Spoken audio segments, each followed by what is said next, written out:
আরজিকর কাণ্ডের প্রতিবাদে একের পর এক রাস্তায় নামছেন সমাজের প্রত্যেক স্তরের মানুষেরা। পিছিয়ে নেই চলচ্চিত্র জগতের নক্ষত্ররাও।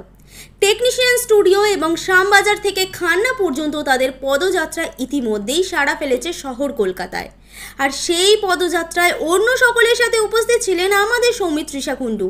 তিনি মোদক বাড়ির ছোট বউ, নাম এবং স্বভাব দুয়েই মিঠাই, তাই বলে অন্যায়ের প্রতিবাদ করতে পিছিয়ে থাকেন না। এটাই আর একবার নিজের সোশ্যাল মিডিয়ায় স্পষ্ট করে জানিয়ে দিলেন আমাদের নায়িকা। দেবের প্রধান ছবিতে যে প্রতিবাদী নায়িকার রূপে আমরা তাকে দেখতে পেয়েছিলাম, তাই যেন বাস্তবের মাটিতে আরেকবার ফুটে উঠল আরজিকর কাণ্ডের প্রতিক্রিয়ায়।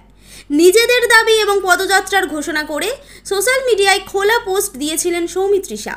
কেরিয়ারের একদম শুরুতে সাধারণত ঝুঁকির কারণে আর্টিস্টরা এই বিষয়গুলো এড়িয়ে চলেন, কিন্তু দেখা যাচ্ছে আমাদের মিঠাই রানী সে ব্যাপারে ভিন্ন গ্রহের মানুষ।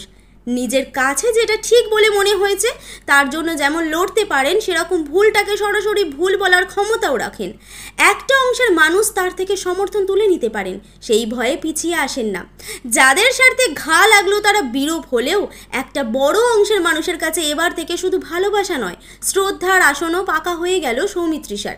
এমনই সেলিব্রিটির প্রতি মুহূর্তের আপডেট তাড়াতাড়ি আপনাদের কাছে পৌঁছে দিতে বদ্ধপরিকর টাইমলাইন ক্রিয়েশন। সৌমিত্রিষাকে আপনাদের কেমন লাগে মন্তব্য করে জানান আমাদের মন্তব্যের বাক্সে।